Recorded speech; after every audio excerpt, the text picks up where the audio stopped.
This is the Not So Korean podcast with Jay and Tim. I am Jason Verney. And this is Timothy Ohm. In this podcast series, we talk to one another and sometimes with special guests about what we know about Korea, What we don't know about Korea, what we want to know about Korea, and occasionally what we don't want to know about Korea. As you probably know, and as we always say, we usually record this live in UK's Koreatown itself. That's an area in and around New Malden. Yes, that's the largest Koreatown and Korean community in Europe.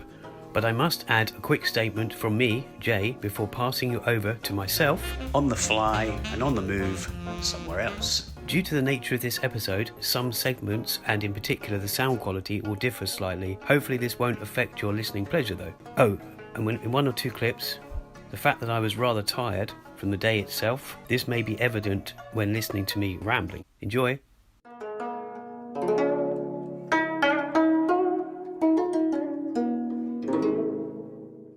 So, on this episode, it's kind of one of these on location, on the fly, on the move ones, but a bit different to any that you would have heard or could have heard before. I am essentially in Asia and I'm leaving Thailand. I've been here 7 months, about that, in and out of Laos as well, where I met quite a few Korean people. Also, my trip has revolved around Korea a little bit, and that's not forgetting that I was actually in South Korea for 3 months. At the start of this trip, I actually left Korea middle of November. So it's been a bit of a whirlwind of a trip. Still working on stuff, working on the Not So Korean podcast, and being basically heading away from Asia for the first, as I start my kind of 11th month in Asia. So I wanted to record this because I will be going back to, and I'm going to record the second part when I've touched down in the UK.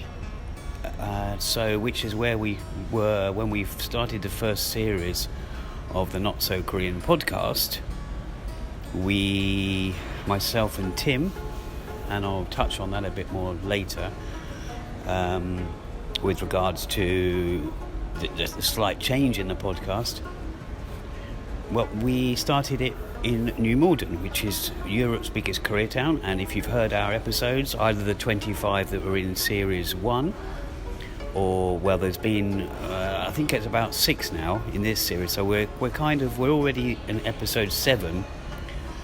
And I know the last episodes you probably would have heard, if you tune in regularly, would be the episodes with the Korean adoptee, Aileen, and her talking about return to Seoul. Now, I wanted to just say that I am heading back to the UK, and that's where I will record the second part of this sort of on the fly mini episode, maybe, because I kind of wanted to put something out that was Korean related, and while we're prepared for the next episode. But it's been a crazy trip for me. I'm going home due to other reasons with regards to there's family reasons, there's other things I need to get in order before I head back out, and it could be that the next time I head back out it will be to Korea. So I wanted to touch on what's been happening briefly. I know I've done that in a previous episode or an earlier one of this season, of this series, and I wanted to just mention what's perhaps in store for us. That includes interviews. I actually conducted an interview couple of days ago. Oh no, was it yesterday? Well, this week, regarding Korea, a Korean related interview anyway, and there's 2 others which are in the pipeline. There might be others. Tim has been busy as well with his side of things in the UK. He's been covering events, or attending events and covering events relating to Korea. I've been through some changes personally. I kind of left I left the UK as vegan, 7 months vegan. I think I first had something that was non-vegan in Copenhagen, and there is a point to this. There is a Korean-related point to this story. In Copenhagen, I think I had some cheese and dairy, and then when I touched down in Thailand in August last year, in 2022, I thought, well, I'm going to mix this up. I'm going to be pescatarian. I'm going to be vegetarian when I can, and occasionally have fish. And so then I headed over to Korea a couple of weeks after that, which I was in Korea for 3 months. And already, I was having a bit of fish, having, vegetarian, like bibimbap. So obviously I was back on the egg every now and again, as opposed to being vegan when you don't have egg. And because I knew it was going to be a challenge. Actually, in Thailand, it's probably easier because it's got so many more tourists in places. They cater for all kinds. If you say you want something vegetarian, then that's easy. It's easier than Korea most times, unless you want to eat bibimbap every day in Korea. But or there are other things you can have, but it depends on what is available restaurant-wise. In Thailand, I found that the amount of restaurants and the varied restaurants, you can normally find something. A vegan, a bit more tricky, but vegetarian definitely. And vegan, there is also many vegan places in certain areas of Thailand, and especially, let's say, some of the major cities and towns. So when I reached Korea, I then fell off another wagon, and it wasn't the drinking wagon. I've actually been off alcohol. I've been sober for just under 4 years. So thankfully that didn't start again. I'm not saying never with regards to that, but when I touched down in Korea, I was still having the decaf coffee that I'd had for about 3 years, and I've actually recorded some clips, and I'm going to put into another episode in the future regarding coffee and the situation in South Korea, purchasing decaf coffee, and what can and can't be done. But then, when I went to Thailand, I then, not long being back in Thailand in November, I did have my first coffee, my proper caffeinated coffee. So it's been an up and down trip for me. But as I say, I'm heading back to the UK, which is where we started our podcast in Koreatown. I will be visiting there once or twice, if not more, and I won't perhaps be staying there. I'm going to be staying nearer to a family member or family, and it's going to be. I can't really believe right now I'm in the airport in Thailand. I walked past Koreatown today in Bangkok, which is a very not small. I mean, if you compared it to Koreatown, New Malden, UK's Koreatown. It's got a load of restaurants jammed together in a very sort of, what you could call Seoul Square maybe, but it's kind of Koreatown, opposite the Korean Cultural Centre, or it's got a very similar name to that. Not far from the sort of the hub of Bangkok. But Koreatown has got all kinds of restaurants and bingsu places into this very modern kind of square with multiple floors, or a couple of different floors, I believe. So I kind of, when I left Bangkok today, or when I left to go to the airport, it was, memories of, Korea has been in my mind all the time, and also like in Family Mart, I think it is, because there's different chains here, like there is or convenience store chains or franchises. There in Korea, there's CU and stuff, and there's also 7-Eleven or Family Mart or something equivalent, and in Thailand there's the same, but there's a lot of Kakao Talk, Kakao Story characters on promotions, on stickers, not to mention Blackpink is everywhere. That's not something I'm into, but you can't really avoid it. I'm pretty sure, I can't claim to know all the different K-pop bands, but I'm pretty sure they're also plastered everywhere in certain places and certain posters. But Thailand has got its own sort of Thai K-pop and that. But that's drifting off the subject. That's not something I normally cover.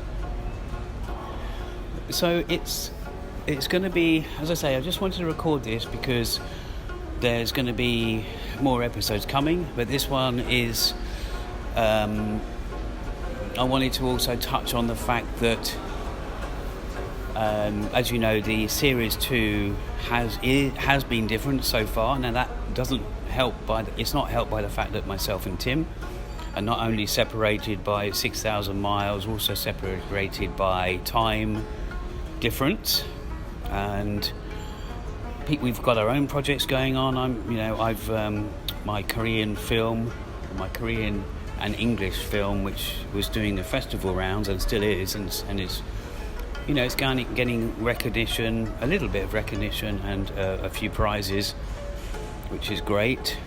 And also, one thing I'm looking forward to in a weird kind of way when I get back to the UK is meeting my fellow sort of activists or fellow, humanists maybe,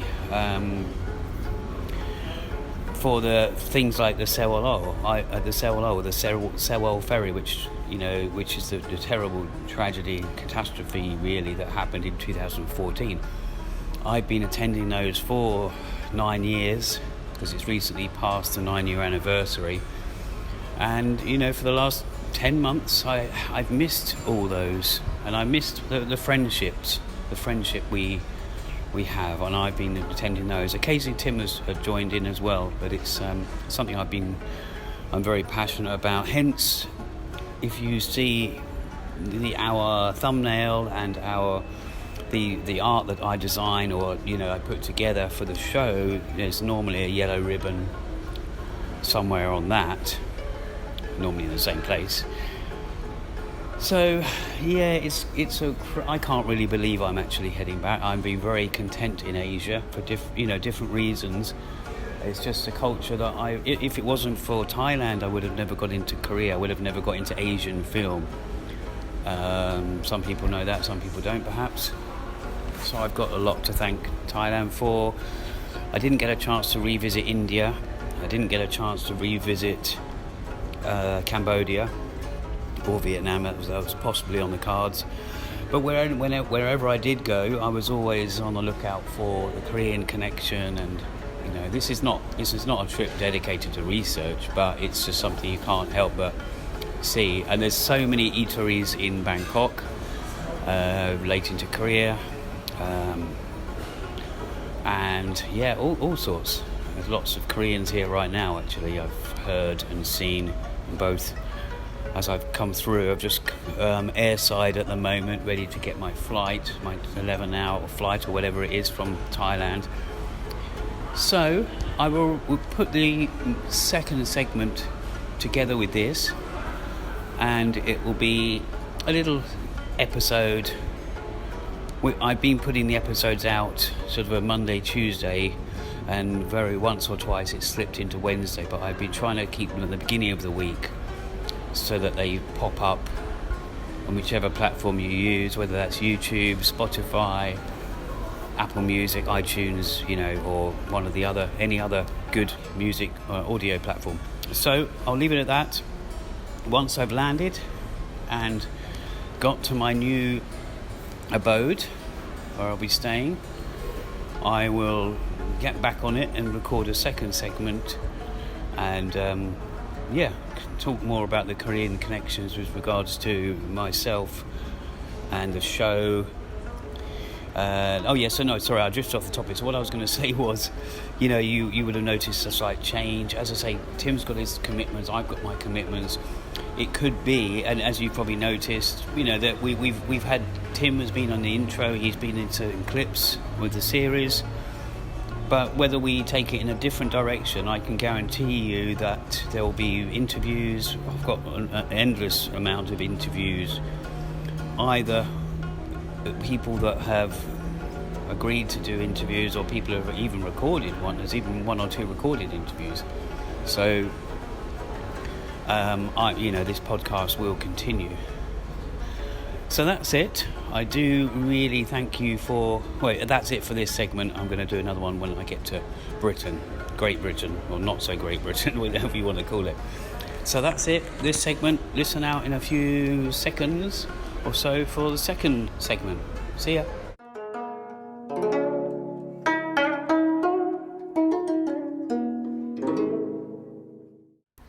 So, here I am, as promised, in the UK. I arrived yesterday. About 24 hours ago, I arrived in Heathrow Airport, London, or the outskirts of London. Probably years ago it wasn't classed as London, but it is now. A bit like some people say with regards to where Koreatown is.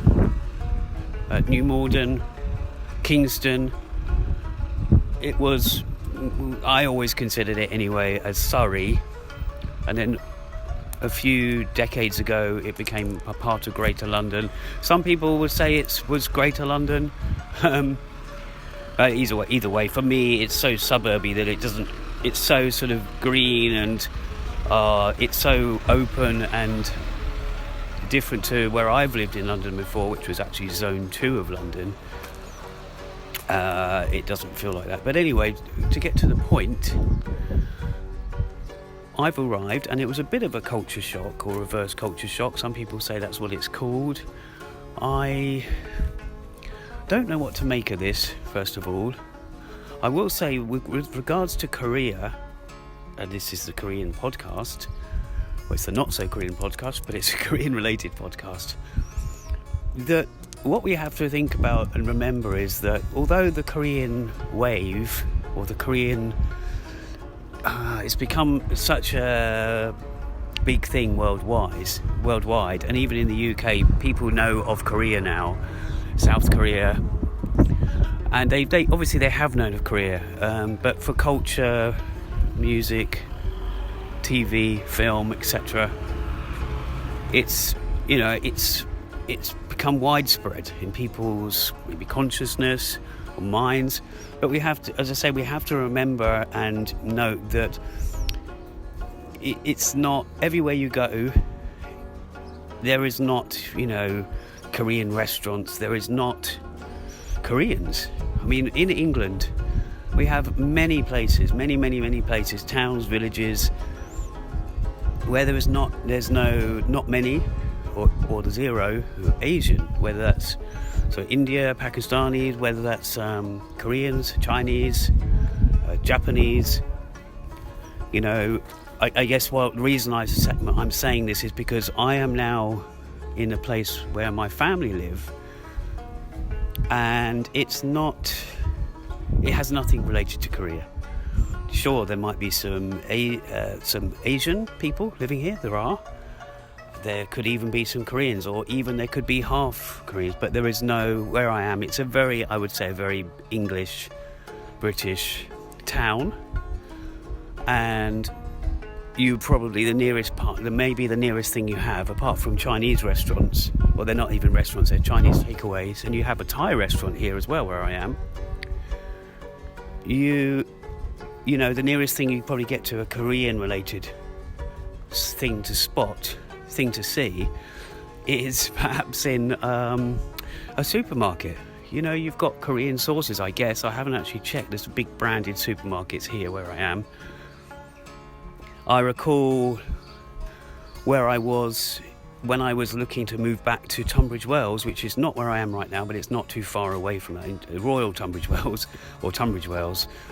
I went back, and I don't remember if there was a Korean restaurant, but somebody told me, and this relates to actually somebody I was close to, and I'm close to, regarding where I lived, someone who looked after the property, let's just say. I don't want to sort of go into too much, but someone who became a good friend, and who's Korean Chinese, and there was talk of somebody opening up a restaurant in Tunbridge Wells, perhaps Korean or Japanese, and I think there was already at least a Japanese one, and maybe even Korean Japanese that exist there.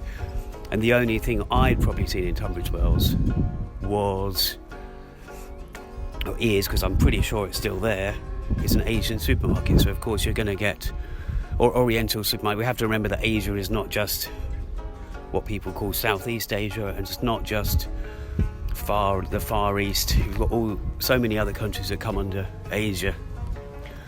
But it's what we have to remember is these things are not everywhere. It's easy to kind of, when I was living in New Malden, and when Tim, we were broadcasting the podcast from there, and that's not to say we're not doing it again. I'm just not there right now. We will be.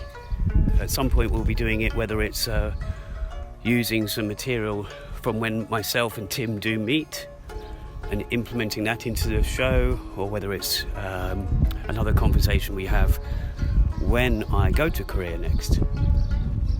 So what I was trying to say was, when you're in that town, Koreatown, of course it's very in English. If you took away all the KOREANness of that area, it's a very British area. It's very English British. Yeah, lots of Indian, Sri Lankan, but again, it still feels, it's still an English town. There's nothing Korean about it. Maybe architecture, maybe businesses that open up, maybe let's say, well, hairdressers, have their own way of creating cafes. We know one or two cafes where the Korean owner, they've given it a Korean style. And of course we have estate agents who maybe give it their own sort of Korean style. You have one or two buildings that, even the big office blocks in New Malden, as you come out of the station, the two big towers, now they're obviously British, or at least they're in Britain, but I because of the Korean connection, perhaps I think of them as very Korea-like. They're kind of two giant monoliths. Some people might call them ugly. I just thought they became a part of my life for about 3 years. And it's really worth mentioning now, in case anyone's not learnt this before, but I first moved to New Malden, that area, because of a Korean Buddhist monk who's a friend of mine. She had a temple in a certain part of New Malden, and I actually lived there. I lived upstairs from the temple, and I learnt a few practices. We were already friends. We're both fellow artists. We're both artists, and she, it was my first coming back from Korea. And sorry to go over old ground if I have spoken about this. Coming back from Asia on a 13-week trip back in 2019, I went straight to New Malden. So I'd gone from Kilburn to Korea via India, Thailand and elsewhere, and then went back to Koreatown, Koreatown/Kingston. I mean, it was all the K's basically: Kilburn, Korea, Kingston, Koreatown. And that was my first. I'd already been visiting New Malden probably for a good 10 years on and off, but not that often. I had a couple of at least one or two birthday functions in Korean restaurants in New Malden. We're going back a while now, and that area is changing. Now, as I say, I'm not there right now. I'm in East Sussex. When you come out of Tunbridge Wells is on the border of Kent. You come out of Tunbridge Wells, then you go straight into East Sussex, so you're no longer in Kent. Tunbridge Wells is in Kent. So, while I'm recording this, I'm close to where my family is. I'm in East Sussex, and it is a weird feeling coming back. And I guess I just wanted to say that we have to remember that we might think that Korea's taken over, the culture, but in other places you wouldn't even know it. It's Koreatown itself. Of course, you're going to feel the Korean community. When you go to central London, you're going to feel that, and other parts of London and other towns and cities will have, maybe they might now have a Korean restaurant. It often isn't Korean. It could be Korean infused. I mean, I've just remembered, God, I realise the prices have changed since I've been away. Although, with regards to food, at the station when I arrived at London Bridge to make my connection to East Sussex, to where I was going to. Oh, I've got the wind here. I went to buy something in a well-known chain, and I fair enough. The prices are sometimes raised in stations or airports, of course. But I then went into a well-known food chain and bought some hash browns. I know, let's say what it is, because it wasn't McDonald's, it was Leon. It was like these very cheap hash browns, but you could get with it Korean sauce. And so that was never a thing before, or I don't remember it being a thing. I'm not saying it wasn't this time last year when I left, or the summer last year, but it wasn't when I was growing up. So much has changed. When I was growing up as well, the Chinese, I actually got fish and chips yesterday, but a Chinese takeaway would also do fish and chips, and it became a thing. Lots of Chinese doing both, and Indian restaurants. But when I was growing up, there was no time. Of course, I didn't know everywhere, but I wasn't aware of Thai restaurants. There might have been a few dotted around. Vietnamese, there probably wasn't many, if any. Restaurants, Korean, there might have been. There would have been, I guess, somewhere, perhaps New Malden. No, even that was after I was born. Excuse me. That the Koreatown community kind of, well, I don't know, it could be on the verge of that time without giving away my age. So here I am, I'm back in the UK. I don't know how long for. I will be revisiting Korea. That's probably something I'm going to do as long as I can keep doing it. Maybe I'll be living there. I don't know. I'm somewhere in Asia. I will be living part-time in some way, in some manner. But just to recap about one of my first Korean-related semi-planned things is to meet with my friends who are part Korean, part international, my friends who are activists, etc., for the Sewol Ferry cause.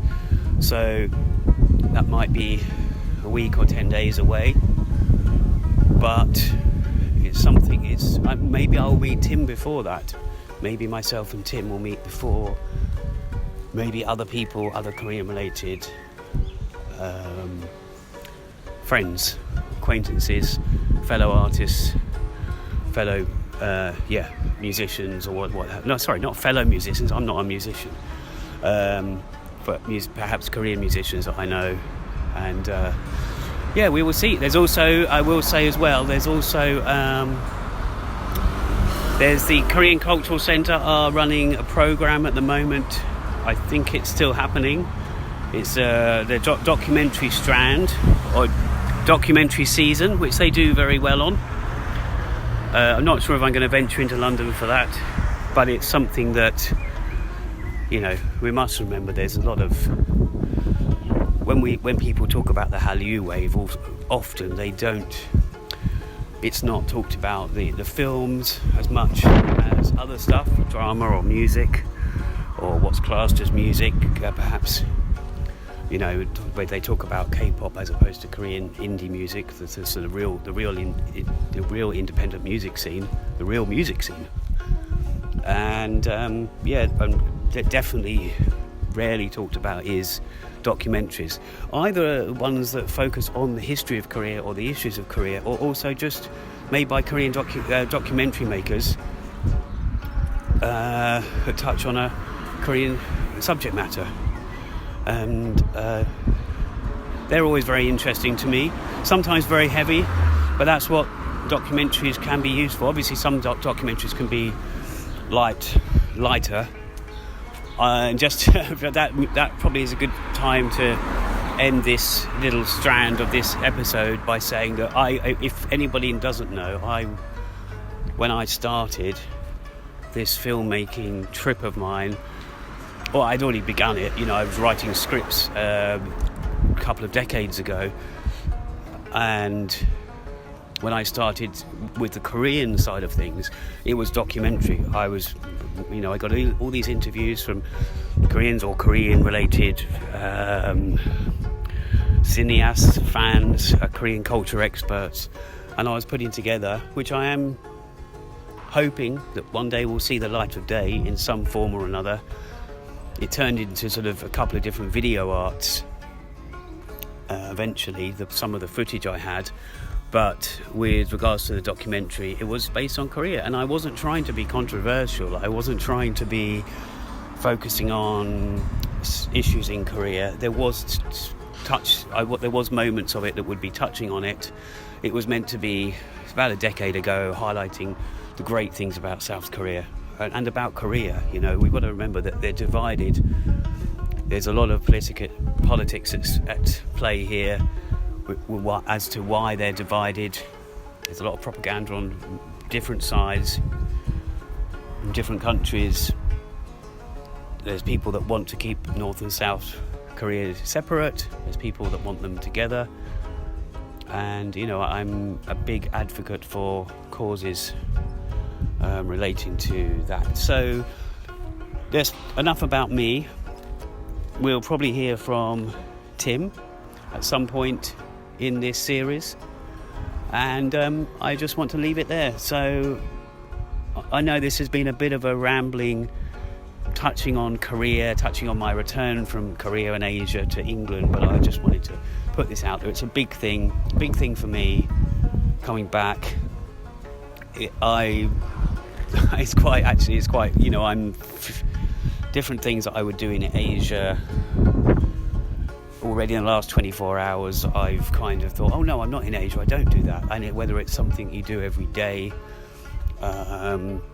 whether it's changing a socket or an adapter, whether it's going to the bathroom, whether it's something that just sort of, I have to get it out, that sort of, I'm not in Korea, I'm not in Asia, that frame of mind.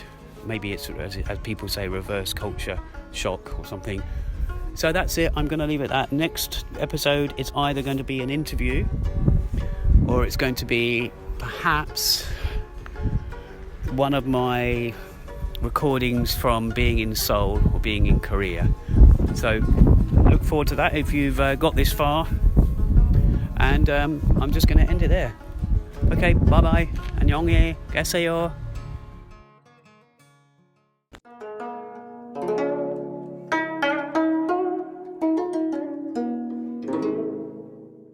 Well, we hope you enjoyed that episode. So that's all from us. 안녕히 계세요.